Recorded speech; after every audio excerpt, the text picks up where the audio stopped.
జై హో పత్రిజీ. నేను ఇంత ధ్యానం చేస్తున్నాను, నాకు మోకాళ్ళ నొప్పులు తగ్గలేదు అని చాలామంది అంటారు. నెక్ పెయిన్ తగ్గలేదు, నడుము నొప్పులు తగ్గలేదు అంటారు. వాటికి కారణం ఏంటి? ధ్యానం చేస్తూ ఉన్నా కూడా తగ్గలేదు అంటే సాధన ఇంకొంచెం పెంచాలి. నెంబర్ 1. నెంబర్ 2, గత జన్మంలో మనం చేసుకున్నవి ఆ కర్మలు యాడ్ అయి ఉంటాయి. సంచిత కర్మలు తెచ్చుకుంటూ ఉంటాం, వాటన్నిటినీ రిలీజ్ చేసుకోవాలి. ఇలా మనము నెంబర్ 3, సాధన మనం చేసి అంటే అరగంట చేసి గంట చేసి నాకు నొప్పులు తగ్గలేదు అనుకోకూడదు.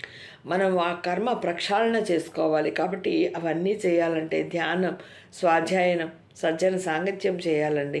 మరి ఈ స్వాధ్యాయంలో భాగంగా అద్భుత సృష్టిలో నేను ఇవన్నీ నాకు తెలిసిన జ్ఞానాన్ని 10 మందికి అందజేయాలనే ఆ దృక్పథంతో నేను తెలుసుకున్న దాన్ని తెలియజేస్తూ ఉన్నాను.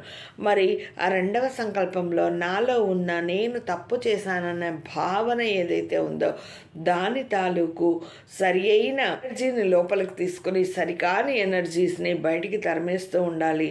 ఆ సరికాని శక్తి తరంగాలు, కర్మలు, వాటి యొక్క ముద్రలు అన్ని మూలాలతో సహా తొలగిపోవాలి అనే సంకల్పం పెట్టుకొని మనం పిరమిడ్లో కూర్చొని ధ్యానం చేస్తే 3 రెట్లు ఎక్కువ.